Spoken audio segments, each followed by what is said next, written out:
Once upon a midnight dreary, while I pondered weak and weary over many a quaint and curious volume of forgotten lore, while I nodded, nearly napping, suddenly there came a tapping, as of some one gently rapping at my chamber door. "'Tis some visitor," I muttered, tapping at my chamber door. Only this, and nothing more. Ah, distinctly I remember it was in the bleak December, and each separate dying ember wrought its ghost upon the floor. Eagerly I wished the morrow, vainly I had sought to borrow from my books surcease of sorrow, sorrow for the lost Lenore, for the rare and radiant maiden, whom the angels name Lenore, nameless here forevermore. And the silken, sad, uncertain rustling of each purple curtain filled me with fantastic terrors never felt before, so that now, to still the beating of my heart, I stood repeating, "'Tis some visitor entreating entrance at my chamber door, some late visitor entreating entrance at my chamber door. This is it, and nothing more." Presently my soul grew stronger, hesitating then no longer. "Sir," said I, "or madam, truly your forgiveness I implore, but the fact that I was napping, and so gently you came rapping, and so faintly you came tapping at my chamber door. That I scare was sure I heard you. Here I opened wide the door, darkness there, and nothing more." Deep into that darkness peering, long I stood there, wondering, fearing, doubting, dreaming dreams no mortal ever dared to dream before. But the silence was unbroken, and the stillness gave no token, and the only word there spoken was the whispered word, "Lenore." This I whispered, and an echo murmured back the word, "Lenore." Merely this, and nothing more. Back into the chamber turning, all my soul within me burning, soon again I heard a tapping, somewhat louder than before. "Surely," said I, "surely that is something at my window lattice. Let me see then what fret is, and this mystery explore. Let my heart be still a moment, and this mystery explore. 'Tis the wind, and nothing more." Open here I flung the shutter, when, with many a flit and a flutter, in there stepped a stately raven of the stainless days of yore. Not the least obeisance made he, not a minute stopped or stayed he, but with mien of lord and lady, perched above my chamber door, perched upon a bust of Pallas just above my chamber door, perched and sat, and nothing more.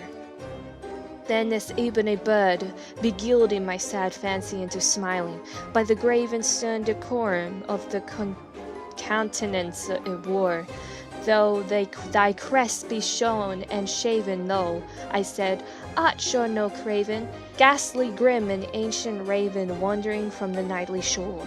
Tell me what thy lordly name is on the night's Plutonian shore." Quoth the raven, "Nevermore." Much I marveled this ungainly fowl to hear discourse so plainly, though its answer little meaning, little relevancy bore.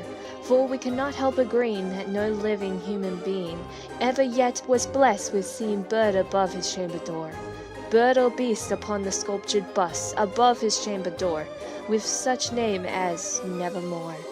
But the raven, sitting lonely on the placid bust, spoke only that one word, as if his soul in that one word he did outpour. Nothing farther than he uttered, not a feather than he fluttered, till I scarcely more than muttered, "Other friends have flown before. On the morrow he will leave me, as my hopes have flown before." Then the bird said, "Nevermore." Startled at the stillness, broken by reply so aptly spoken, "Doubtless," said I, "what it utters is its only stock and store, caught from some unhappy master, whom unmerciful disaster followed fast and followed faster, till his songs one burden bore, till the dirks of his hopes that melancholy burden bore, oh, of never, nevermore." but the raven still beguiling all my fancy into smiling. Straight I wheeled a cushioned seat in front of the bird, and bust and door. Then upon the velvet sinking, I betook myself to linking fancy unto fancy, thinking what this ominous bird of yore, what this grim, ungainly, ghastly, gaunt, and ominous bird of yore meant in croaking nevermore. This I sat engaged in guessing, but no syllable expressing to the fowl whose fiery eyes now burnt into my bosom's core.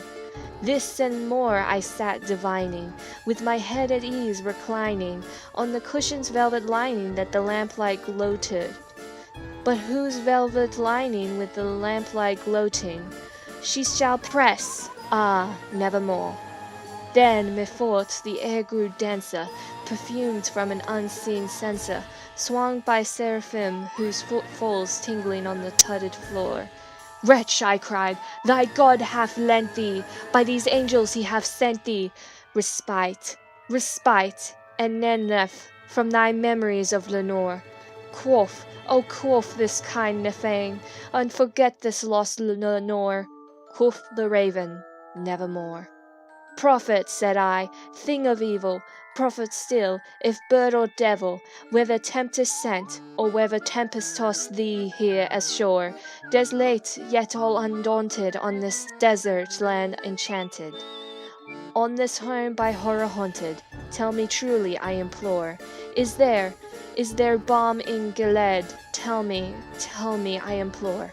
Quoth the raven, nevermore. Prophet, said I, thing of evil, prophet still, if bird or devil, by thy heaven that bends above us, by that God we both adore, tell this soul with sorrow laden, if within the distant and Aden it shall clasp a sainted maiden, whom the angels name Lenore, clasp a rare and radiant maiden, whom the angels name Lenore. Quoth the raven, nevermore. Be that word our sign of parting, bird or fiend, I shrieked, upstarting, get thee back into the tempest and the night's Plutonian shore. Leave no black plume as a token of that lie thou soul hath spoken. Leave my loneliness unbroken. Quit the bust above my door. Take thy beak from out my heart, and take thy form from off my door. Quoth the raven, nevermore. And the raven, never flitting, still is sitting on the pallid bust of Pallas, just above my chamber door, and his eyes have all the seeming of the demon's that is dreaming, and the lamplight o'er him streaming throws his shadow on the floor, and my soul from out that shadow that lies floating on the floor shall be lifted nevermore.